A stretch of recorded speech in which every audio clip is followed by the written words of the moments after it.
परमेश्वर के वचन के विषय में हम पिछले दिनों से सीख रहे हैं। परमेश्वर के वचन की गुणवत्ता क्या है, उसमें एक विषय और है। बहुत सारे विषय हैं वैसे तो। आज जो बात हम देखने जा रहे हैं, परमेश्वर का वचन बीज है। और जब बीज की बात आती है तो जब हम पेड़ पौधा का बीज देखते हैं तो बीज पे यदि हम गौर करें तो बीज एक छोटा सा दाना होता है, कठोर और सूखा दाना, लेकिन इसमें जीवन होता है। क्योंकि जब ये जमीन के अंदर जाता है और उसे वहां नमी जब मिलती है तो कुछ दिन के बाद इसमें अंकुर फूटने लगता है। और ये अंकुर बेशक बहुत नाजुक होता है तो भी जमीन की सतह को फाड़ कर ये बाहर निकल आता है। वो खूबी है उसमें। और फिर धीरे धीरे बढ़ता है,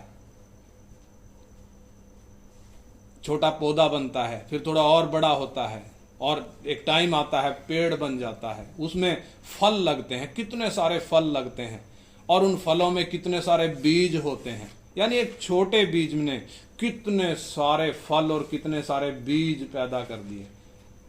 ये खासियत है किसकी? एक पेड़ के छोटे से बीज की। और जब मनुष्य की बात करें तो मनुष्य जब पैदा होता है, जन्म के साथ वो अपना मृत्यु का दिन लेकर पैदा होता है। यानी जन्मदिन एक है तो जन्मदिन के साथ साथ एक मृत्यु का दिन भी निर्धारित है। यानी उसका मरना निश्चित है, नाशवान है। ये आदम के बीज की खासियत है। लेकिन जब हम परमेश्वर के वचन के उस बीज के विषय में बात करते हैं तो परमेश्वर का वचन उसके विषय में हमें सिखाता है। पहला पत्रस उसका 1 अध्याय और उसका हम 23 वचन पढ़ेंगे। पहला पत्रस 1 अध्याय का 23 वचन, परमेश्वर का वचन क्या कहता है? क्योंकि तुमने नाशवान नहीं पर अविनाशी बीज से परमेश्वर के जीवते और सदा ठहरने वाले वचन के द्वारा नया जन्म पाया है। हाँ, इस वचन के बारे में इधर लिखा है, परमेश्वर का वचन बीज है। और कैसा बीज है? इधर लिखा है ये जीवित है और सदा ठहरने वाला है और अविनाशी बीज है। ये जीवित है, सदा ठहरने वाला है और अविनाशी बीज है जिसके द्वारा तुमने नया जन्म पाया है करके इधर लिखा है। यानी जैसा इस बीज की खासियत है कि ये जीवता है, ये सदा ठहरने वाला है, ये अविनाशी है, वैसी ही खासियत किसमें भी है? जिसने इस वचन के द्वारा नया जन्म पाया है उसमें भी वही खासियत है। यानी जब हम शरीर में पैदा हुए नाशवान है, मौत है, एक दिन मरना है। परंतु जब परमेश्वर के वचन के द्वारा एक व्यक्ति पैदा होता है, जब नया जन्म पाता है, किसके द्वारा? परमेश्वर के वचन के द्वारा, तो उसको कोई अंत नहीं है, उसको कोई मृत्यु नहीं है, वो सदा काल तक जीवित रहता है। इसलिए प्रभु ने बोला, जब हम यूहन्ना 11 अध्याय पढ़ते हैं, उधर लिखा है, यीशु मसीह कहते हैं, पुनरुत्थान और जीवन मैं ही हूं। जो कोई मुझ पर विश्वास करता है, यदि वो मर भी जाए तो भी जिएगा, और जो कोई जीवित है और मुझ पर विश्वास करता है वो अनंत काल तक कभी ना मरेगा। कैसे? क्योंकि परमेश्वर के जीवते, अविनाशी और सदा ठहरने वाले वचन के द्वारा वो जन्म पाता है। कौन? जो यीशु पर विश्वास करता है। लेकिन इस बीज ने, परमेश्वर के इस बीज ने, वचन के इस बीज ने यदि एक व्यक्ति के अंदर काम करना है, उसके जीवन में यदि इसको उगना है और फलवंत होना है, तो अति आवश्यक है कि उस व्यक्ति की जो जमीन है, यानी हृदय रूपी जमीन, वो अच्छी जमीन हो, तभी ये काम करेगा, उगेगा और फल लाएगा। प्रभु यीशु मसीह ने परमेश्वर के वचन और मनुष्य की उस हृदय रूपी जमीन के बारे में अच्छी तरह समझाया है, जिसका वर्णन हम सुसमाचार में पढ़ते हैं। मत्ती 13 अध्याय, मरकुस 4 अध्याय और लूका 8 अध्याय में हमें वर्णन मिलता है। प्रभु यीशु मसीह दृष्टांत के तौर पर इस भेद को सिखाते हैं। दृष्टांत के तौर पर प्रभु ने ये बात कही। और जब हम इन तीनों सुसमाचारों को एक साथ रखकर इस विषय को कड़ी से कड़ी जोड़कर जब हम समझते हैं, तब ये हमारे समझ में आता है। अलग अलग पढ़ने से उतना समझ में नहीं आएगा। जब हम एक दूसरे को, तीनों को साथ रखकर जब हम कड़ी से कड़ी मिलाते हैं, वचन से वचन जब हम मिलाते हैं, भेद खुलता जाता है। ऐसा क्यों? क्योंकि परमेश्वर अपना वचन उसी को खोल कर देगा जो ढूंढता है, जो खोजता है।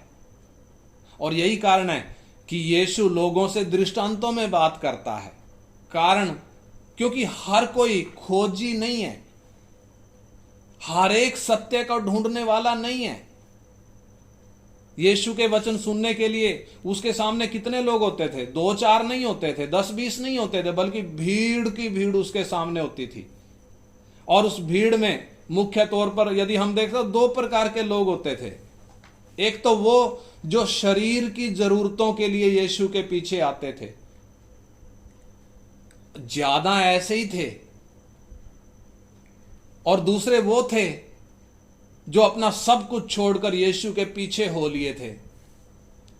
आज की हालत कैसी है? आज भी तो ऐसा ही है। दुनिया भर में जब हम देखते हैं आज का परिदृश्य, बड़ी भीड़ है यीशु के पास।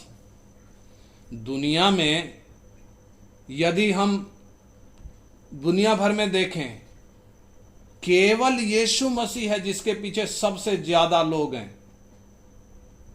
सबसे ज्यादा भीड़ दुनिया भर में यीशु के पीछे है। दूसरा और कोई नाम है नहीं जिसके पीछे इतना विश्वास करने वाले इतने लोग हों, इतनी बड़ी भीड़ हो। और कोई दूसरा नाम नहीं है यीशु के अलावा। लेकिन आज भी यीशु के पास जो लोग आते हैं, ज्यादातर किस लिए? शरीर की जरूरतों के लिए। रोजी रोटी मिल जाए, चंगाई मिल जाए, दुष्ट आत्मा से छुटकारा मिल जाए। लेकिन इसके साथ कुछ लोग ऐसे भी हैं जो सच्चे मन से यीशु के पीछे आते हैं, सच्चे मन से आते हैं, लेकिन उनकी गिनती कम है। इसलिए प्रभु यीशु मसीह ने कहा, मत्ती 22 अध्याय में लिखा है, क्योंकि बुलाए हुए तो बहुत हैं लेकिन चुने हुए थोड़े हैं। और मत्ती 7 अध्याय में जब हम पढ़ते हैं, उधर भी प्रभु यीशु 2 मार्गों का जिक्र करते हैं। प्रभु कहते हैं कि सकेत फाटक से प्रवेश करो, क्योंकि चौड़ा है वो मार्ग और सरल है वो मार्ग जो विनाश को पहुंचाता है। चौड़ा फाटक और सरल मार्ग किधर पहुंचाता है? विनाश को पहुंचाता है। और बहुत भीड़ है उस मार्ग में। लेकिन दूसरी तरफ एक और मार्ग है जिसका फाटक बहुत सकेत है, बहुत सकरा है, और वो मार्ग बहुत कठिन है। लेकिन वो मार्ग जीवन को पहुंचाता है। लेकिन उसमें थोड़े ही हैं। उस मार्ग में चलने वालों की भीड़ नहीं है, थोड़े ही हैं। कारण सकेत फाटक से हर कोई प्रवेश करना नहीं चाहता। कठिन मार्ग में हर कोई आना नहीं चाहता। इसलिए इसमें थोड़े हैं, क्योंकि उसमें कीमत देनी पड़ती है। उसमें आराम का जीवन नहीं है, उसमें कीमत देकर चलना पड़ता है। यही कारण है कि यीशु दृष्टांतों में बात करते हैं। क्यों?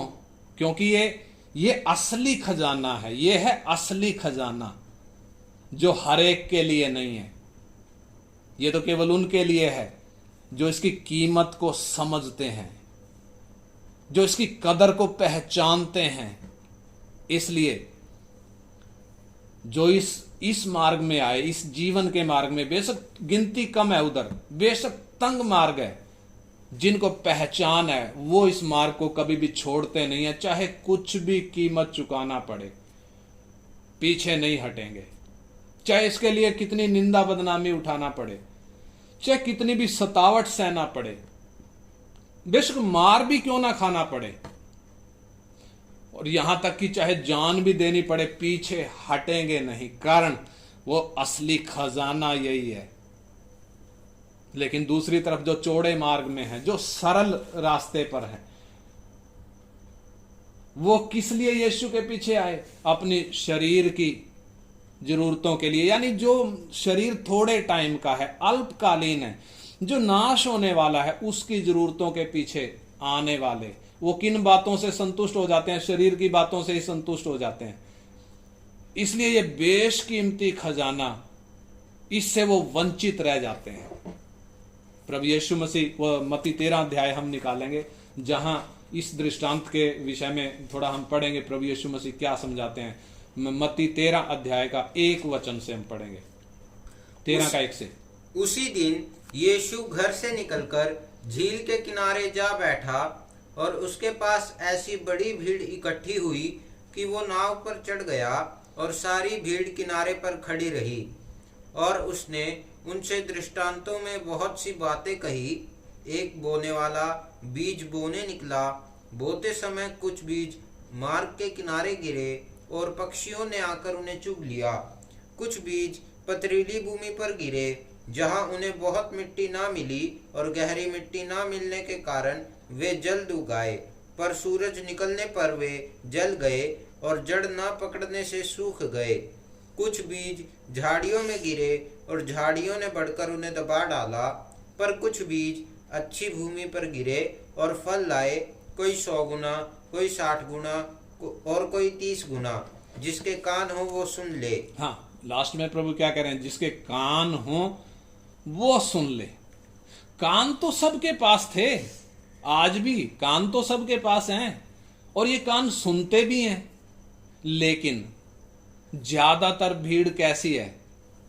उनको इस दृष्टांत को समझने में कोई दिलचस्पी नहीं है। वो इनको क्या समझते हैं? फालतू की बातें। और जब हम बाइबल को देखते हैं, पूरी बाइबल दृष्टांतों से भरी पड़ी है। लोग बाइबल को पढ़ते हैं, लेकिन इन दृष्टांतों को समझने के लिए उनके पास टाइम नहीं है, उनके पास मन भी उतना नहीं है। आज के लिए 1 अध्याय पढ़ लिया या 2 अध्याय पढ़ लिए, उसी में तृप्त हो जाते हैं, सोचते हैं आज के लिए काम हो गया। अगर ऐसा रवैया रहा तो ये रवैया कभी भी परमेश्वर के वचन को हमें खोलकर परमेश्वर देगा नहीं। परमेश्वर अपना वचन उसी को खोल कर देगा जो प्यासा है, जो भूखा है, जो सत्य का खोजी है। इसलिए यीशु ने कहा, जिसके कान हों वो सुन ले। यानी बहुत से लोग सुनने के लिए तैयार नहीं थे, इन बातों का अर्थ समझने के लिए तैयार नहीं थे। वो शरीर की जरूरतों के लिए आए थे, इसलिए वो प्रार्थना करवाकर चले गए। लेकिन सारे ऐसे नहीं थे, कुछ ऐसे भी थे जो इस दृष्टांत को, इसके अर्थ को समझना चाहते थे। वो समझने के लिए यीशु के पास आए और यीशु ने उन्हें समझाया। आज भी हम वचन पढ़ते हैं, लेकिन साधारण तरीके से पढ़ने से, अपनी बुद्धि से समझने से ये समझ में नहीं आएगा। लेकिन जब हम प्रभु के पास इसको समझने के लिए आते हैं, जब हम प्रभु से विनती करते हैं, प्रभु मुझे सिखा दे करके, मालूम है प्रभु खोल कर देता है। लेकिन सवाल उठता है, क्या हमारे पास वो सुनने वाले कान हैं? अगर हैं तो आइए पूरे मन से और पूरी लगन के साथ परमेश्वर के वचन के इन भेदों को हम समझें। बहुत कीमती हैं, कीमती खजाना है। यहां प्रभु यीशु मसीह ने ये जो दृष्टांत बोला, इसमें 4 प्रकार की जमीन का जिक्र किया है। मार्ग के किनारे की जमीन, दूसरा पथरीली जमीन, तीसरा झाड़ियों वाली जमीन और चौथा अच्छी जमीन। ये 4 प्रकार की जमीन का प्रभु इधर वर्णन कर रहे हैं। सच्चाई तो यह है कि कोई भी जमीन अपने आप में अच्छी नहीं होती है, बल्कि उसको अच्छा बनाना पड़ता है। उसके लिए उस जमीन में हल चलाना पड़ता है, मेहनत करनी पड़ती है ताकि मिट्टी नरम हो जाए। ईंट पत्थर यदि कोई है उनको हटाया जाए, कोई झाड़ी वगैरह है उनको भी काट कर जलाया जाए, जड़ से उखाड़ा जाए, कबाड़ को उखाड़ा जाए, तो और तभी ये नरम बन पाती है। लेकिन इसमें समय लगता है और इसमें मेहनत भी लगती है, तब जाकर यह जमीन अच्छी बनती है। यहां जिस जमीन की बात हो रही है वो जमीन है कौन सी? वास्तव में वो खेत की जमीन नहीं है, बल्कि मनुष्य का मन है, जिसमें परमेश्वर के वचन ने उगना है। कौन है? मनुष्य का मन। और मनुष्य के मन की जो हालत है, आपको मालूम है कैसी है? अच्छी नहीं है, अच्छी जमीन नहीं है। चाहे इंसान पढ़ा लिखा हो, चाहे इंसान अनपढ़ हो, चाहे किसी जाति का हो, चाहे किसी समाज का हो, चाहे किसी भी धर्म का हो, परमेश्वर का वचन इंसान के मन की हालत को सही तरीके से, स्पष्ट तरीके से वर्णन करता है। यिर्मयाह 17 अध्याय उसका 9 वचन हम पढ़ें। यिर्मयाह 17 अध्याय का 9 और 10 वचन। यिर्मयाह 17 का 9 और 10 वचन।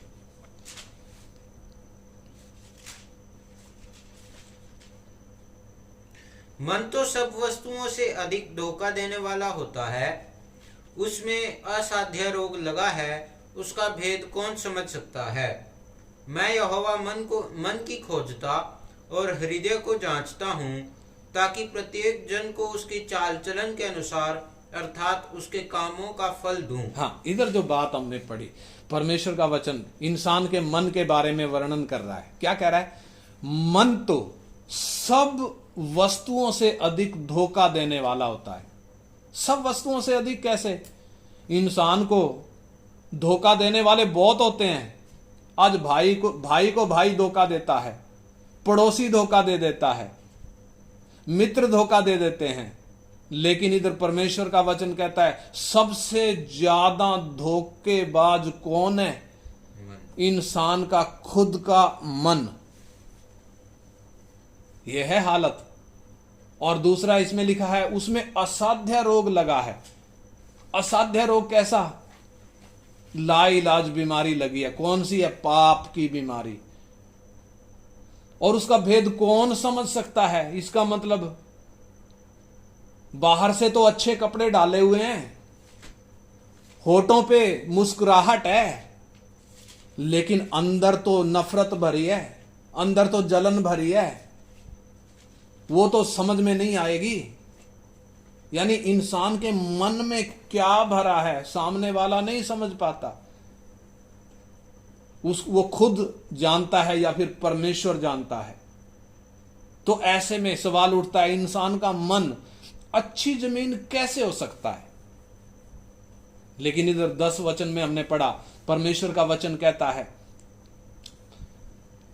इधर लिखा है, परमेश्वर कह रहे हैं मैं यहोवा मन की खोजता और हृदय को जांचता हूं, ताकि प्रत्येक जन को उसकी चाल चलन के अनुसार अर्थात उसके कामों के अनुसार फल दूं। यानी परमेश्वर का कितना हमें धन्यवाद करना चाहिए। हर एक इंसान के मन पर परमेश्वर की नजर है। क्यों नजर है? परमेश्वर खोजता है, हृदय को जांचता है, मन को तोलता है। इसके मन में क्या है, ये चाहता क्या है, और उसके अनुसार ही परमेश्वर उसको बदला देता है, प्रतिफल देता है। यानी आप चाहे कितने बड़े पापी क्यों ना हो, अगर थोड़ी सी भी सत्य के लिए यदि खोज है, उतना काफी है परमेश्वर को आपके जीवन में काम शुरू करने के लिए। उतना काफी है। परमेश्वर अपने वचन के द्वारा आपके मन को अच्छी जमीन बनाएगा। परमेश्वर कभी नहीं चाहता कि मार्ग के किनारे वाले या पथरीली जमीन वाले या झाड़ी वाली जमीन में बीज बोया जाए। परमेश्वर कभी नहीं चाहता। इसलिए यिर्मयाह में लिखा है, अपनी बंजर जमीन को जोतो और कंटीले झाड़ों में बीज मत बो।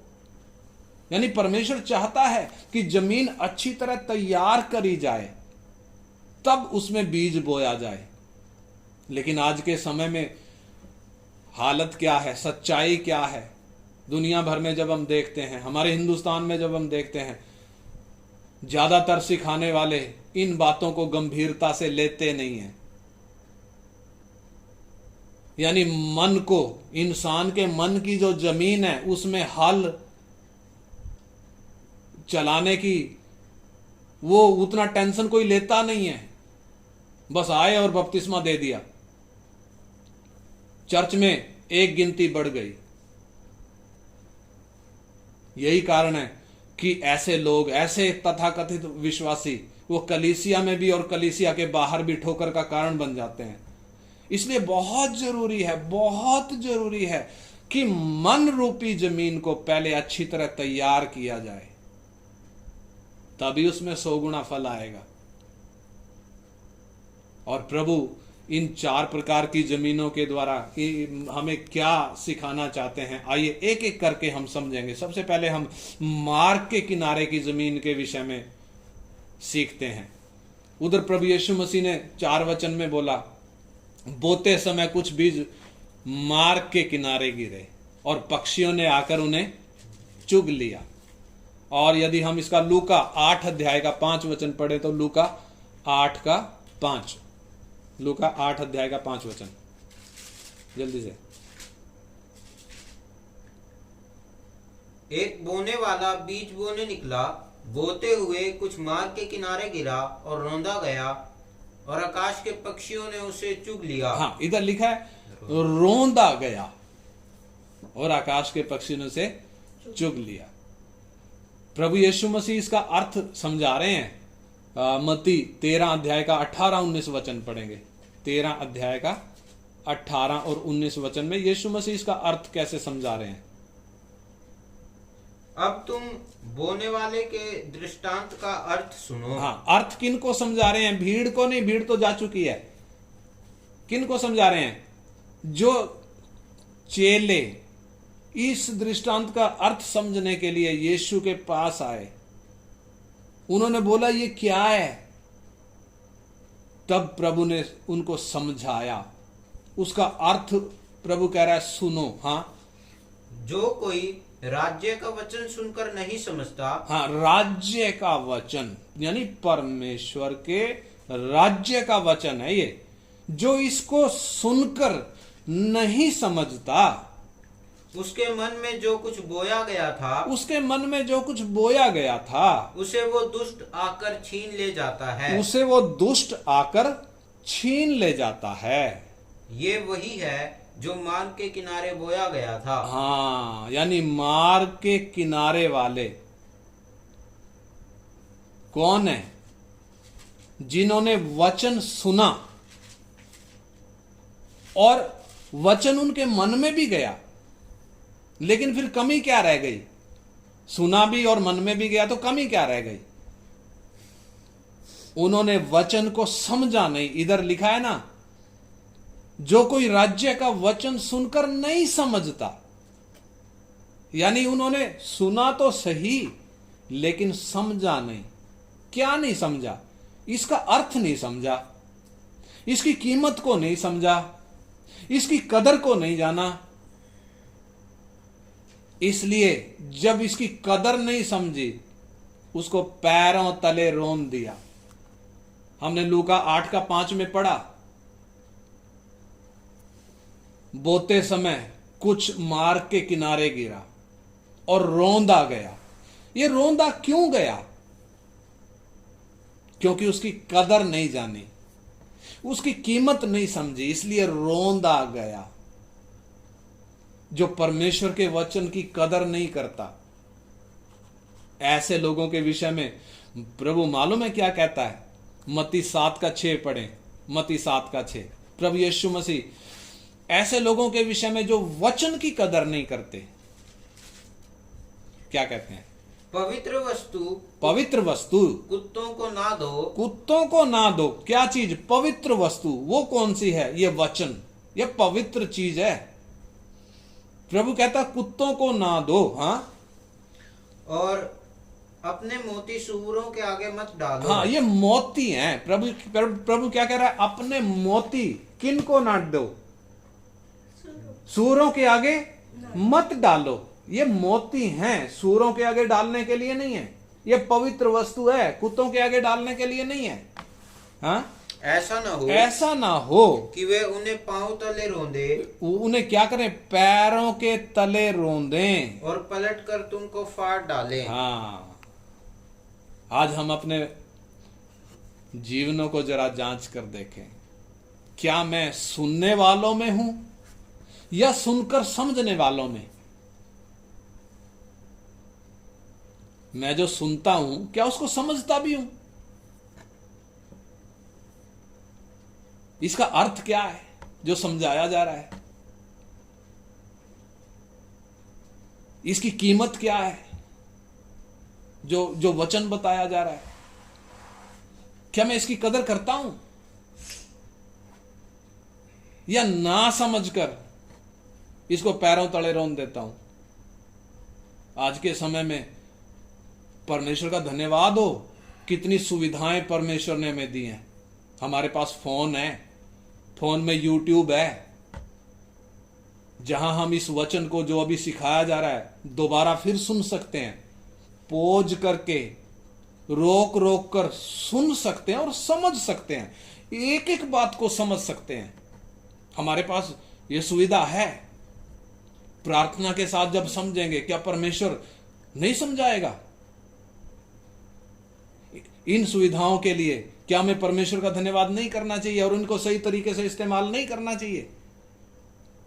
इंसान जब मोबाइल का गुलाम बन गया है और ड्राइव करते समय भी मोबाइल हाथ में रहता है, हमारे हिंदुस्तान की मैं बात कर रहा हूं, ऐसे में जब हमारे हाथ में मोबाइल है, क्या इसका हमें सही उपयोग नहीं करना चाहिए? आज कोई कह नहीं सकता कि मुझे वचन नहीं आता, मुझे कोई सिखाने वाला नहीं है। आज कोई नहीं कह सकता, क्योंकि परमेश्वर ने वो सुविधा हमारे हाथ में दी है। और इसका लूका 8:12 भी पढ़े, इसी में लूका 8:12 लूका 8:12। मार्ग के किनारे के कौन है? मार्ग के किनारे के वे हैं, मार्ग के किनारे के वे हैं जिन्होंने सुना तब शैतान आकर हाँ, उनके मन में से वचन उठा ले जाता है। हाँ, सुना तो सही, मन में गया तो सही, लेकिन शैतान आकर मन में से उठा ले जाता है। कि कहीं ऐसा ना हो कि वे विश्वास करके उद्धार पाएं। हाँ, कहीं ऐसा ना हो वे विश्वास करके उद्धार पाएं। इसलिए शैतान क्या करता है? वचन को मन में से उठा ले जाता है। शैतान तुरंत आता है और उठा ले जाता है। क्यों उठा लिया? क्यों छीन कर ले गया? क्यों चुरा कर ले गया? हो सकता है कि आपको यह वचन जो बताया जा रहा है इसकी कीमत का पता ना चला हो सकता है, परंतु शैतान को मालूम है यह वचन कितना ताकतवर है। शैतान को मालूम है, उसको मालूम है अगर ये सामने वाले ने ये वचन समझ लिया, अगर ये वचन उसके मन में चला गया और ये वचन इसने ग्रहण कर लिया, तो ये मेरे चंगुल से छूट जाएगा, ये मेरी गुलामी से आजाद हो जाएगा और ये उद्धार पा लेगा। इसलिए शैतान इसकी ताकत को समझता है, इस वचन में क्या ताकत है, और यही कारण है वो मन में से निकाल कर ले जाता है। और हमारे पास एक अच्छा सा बहाना बच जाता है, क्या? मैं तो भूल गई, मैं तो भूल गया। भाई साहब, बहन जी, अब भूले नहीं है, बल्कि जो आपके मन में परमेश्वर ने दिया था ना, आपने कदर नहीं समझी, लेकिन जो इसकी कीमत को समझता है, जो इसकी ताकत को समझता है, वो चुरा ले गया। कौन? शैतान। वो चुरा ले गया। वो नहीं चाहता कि आप उद्धार पाएं। परमेश्वर का वचन ताकतवर है, लेकिन इस वचन ने यदि फलवंत होना है, तो इस वचन ने आपके जीवन में उगना है और बढ़ना है और फलना है, तो आपके हृदय रूपी जमीन अच्छी होनी चाहिए। तो फिर कसूर किसका है? वचन का या आपकी जमीन का? जमीन का कसूर है, क्योंकि अच्छी जमीन नहीं है। वचन तो ताकतवर है, अगर जमीन अच्छी है 100 गुना फलने की ताकत रखता है।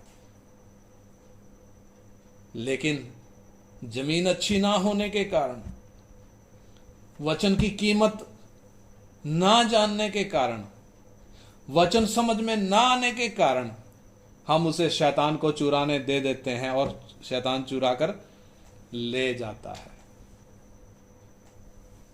और एक बात मैं बताऊं,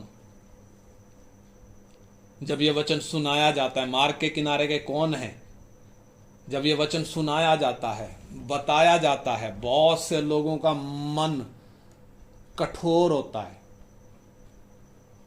बहुत से लोगों का मन बंद होता है, मन का दरवाजा ही बंद होता है, अंदर जाने ही नहीं देते। इब्रानी 3:12 में लिखा है कि ऐसे, उधर लिखा है कि बुरा और अविश्वासी मन, चौकस रहो कि तुम में ऐसा बुरा और अविश्वासी मन ना हो।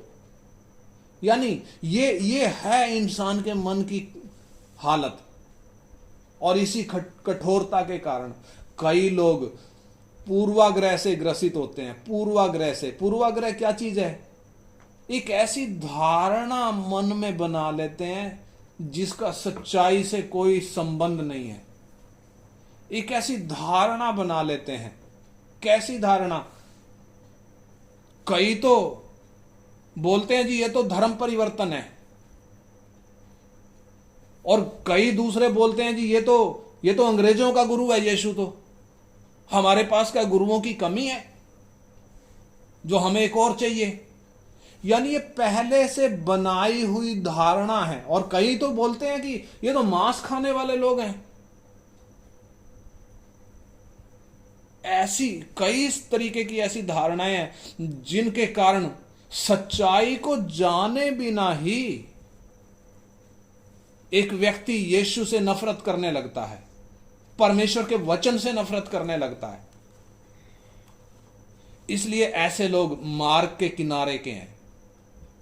यानी वचन यदि सड़क पर बोया जाए तो वो तो सड़क पर तो नहीं उगेगा, वो तो पैरों के नीचे ही आएगा, गाड़ी के टायर के नीचे ही आएगा। इजराइलियों को परमेश्वर ने अपना वचन दिया, अपनी व्यवस्था दी, लेकिन इजराइलियों ने उसकी कदर नहीं समझी और परमेश्वर उनको सामने रखकर हमें चेतावनी देता है। इब्रानी 4:2 हम पढ़े। इब्रानियों की पत्री 4:2। इब्रानियों की पत्री 4 अध्याय का 2 क्योंकि हमें उन्हीं की तरह सुसमाचार सुनाया गया है। किन की तरह? इजराइलियों की तरह। पर सुने हुए वचन से उन्हें कुछ लाभ ना हुआ। उन्हें कुछ लाभ नहीं हुआ, क्योंकि सुनने वालों के मन में विश्वास के साथ नहीं बैठा। हाँ, परंतु हम जिन्होंने विश्वास किया है उस विश्राम में प्रवेश करते हैं। हाँ, यानी इजराइलियों के विषय में इधर लिखा, उनको सामने रखकर आज परमेश्वर का वचन, परमेश्वर हमसे बात कर रहा है अपने वचन के द्वारा। कहता है ये सुसमाचार जब उनको सुनाया गया, सुने हुए वचन से उनको कुछ लाभ नहीं हुआ। आज भी सुसमाचार सुनाया जाता है, वचन समझाया जाता है, बार बार समझाया जाता है, सरल भाषा में खोल के दिया जाता है, लेकिन लाभ क्यों नहीं हो रहा? क्योंकि सुनने वालों के मन में विश्वास के साथ नहीं बैठता। और एक वचन भजन संहिता 78 का 8 भी पढ़े। भजन संहिता 78 का 8 जल्दी से। 78 वर्स 8, साम 78 वर्स 8। और अपने पितरों के समान ना हो, क्योंकि उस पीढ़ी के लोग तो हठीले और झगड़ालू थे। हाँ, उस पीढ़ी के लोग तो क्या थे? हठीले और झगड़ालू थे। और उन्होंने अपना मन स्थिर ना किया था। अपना मन क्या नहीं किया? स्थिर नहीं किया। और ना उनकी आत्मा परमेश्वर की ओर सच्ची रही। ये है जो समस्या है वास्तव में। इंसान के मन की समस्या क्या है? एक और वचन, नीति वचन 28 का 14। नीति वचन 28 का 14। जो मनुष्य निरंतर प्रभु का भय मानता रहता है, हाँ, वो धन्य है। हाँ, परंतु जो अपना मन कठोर कर लेता है, परंतु जो अपना मन कठोर कर लेता है, वो विपत्ति में पड़ता है। वो विपत्ति में पड़ता है। यानी कई लोग हैं जो जानबूझकर अपना मन कठोर कर लेते हैं, वचन को स्वीकार नहीं करते, मन का दरवाजा ही बंद कर लेते हैं, सुनना ही नहीं चाहते। और कई हैं जो सुन तो लेते हैं लेकिन समझते ही नहीं है। कई हैं जो पहले से ही कुछ धारणाओं से यानी पूर्वाग्रह से ग्रसित हैं। अब ऐसे में उनके मन में वचन काम कैसे करे? क्योंकि उनको उस वचन की कदर नहीं है, पैरों तले रोनते हैं। शैतान चुरा ले जाता है। पक्षी चुग गए, मतलब इधर लिखा है शैतान आता है और वो चुरा ले जाता है। क्यों चुरा लिया? उसको मालूम है ये अंदर रहेगा, ये वचन अंदर रहेगा तो ये काम करेगा, ये ताकतवर है। इसलिए बहुत जरूरी है कि हम जो वचन सुनते हैं उसको अच्छे तरीके से हम समझें। मैं फिर दोबारा बता रहा हूं, हमारे पास मोबाइल है, यूट्यूब है, यूट्यूब में ये फिर से आप इस वचन को दोबारा सुनकर समझ सकते हैं। और जब आप वचन को समझेंगे, इसकी कीमत को जब आप समझेंगे और जब आप इसको स्वीकार करेंगे, मालूम है ये जीवन में काम करेगा, ये 100 गुना फल लाएगा। इसलिए आइए आज हम ये एक बात, वो मार्ग के किनारे के कौन है, ये बात को हमने समझा। हम अपने जीवन को देखें, क्या कहीं मैं तो नहीं जो मार्ग के किनारे का हूं? इतना वचन बताया गया या इतना वचन मैंने बाइबल में पढ़ा, मेरे समझ में नहीं आ रहा। क्यों नहीं आ रहा? क्या मैं वचन वास्तव में समझना चाहता हूं? क्या मैं वास्तव में समझना चाहती हूं? आइए हम अपने जीवनों को जरा जांचें। परमेश्वर का वचन जो हमारे हाथ में है ताकतवर है, इसके विषय में हमने पढ़ा, ये जीवित है और ये सदा ठहरने वाला है और ये अविनाशी बीज है। जब एक व्यक्ति के अंदर जाता है उसका नए सिरे से जन्म होता है, उसका पाप से छुटकारा होता है, मौत से छुटकारा होता है, वो शैतान की गुलामी से छूट जाता है, अनंत काल का जीवन प्राप्त करता है, वो जीवन जो कभी खत्म नहीं होगा। इसलिए आइए हम अपने जीवनों को इस वचन के प्रकाश में जांचें और प्रार्थना करें। क्या मैं कठोर मन वाला तो नहीं? क्या मैं पूर्वाग्रह से पीड़ित तो नहीं? क्या मैंने अपना मन बंद तो नहीं कर रखा? क्या ऐसा तो नहीं कि यह वचन मेरे समझ में नहीं आ रहा? क्या ऐसा तो नहीं कि मैं इस वचन की कदर नहीं करता? आइए आज इन सब बातों से हम मन फिराएं, इस वचन की कदर को हम समझें, इस वचन की ताकत को हम समझें। इसको जब हम स्वीकार करेंगे, ये वो मैंने बताया वो पेड़ का बीज जब जमीन में जाता है, एक अंकुर उसमें फूटता है और वो अंकुर इतना नाजुक होता है, फिर भी जमीन की सतह को फाड़ कर वो बाहर निकल जाता है और धीरे धीरे बढ़कर वो फल लाता है। परमेश्वर का वचन उससे कहीं ज्यादा ताकतवर है। आइए प्रार्थना करें।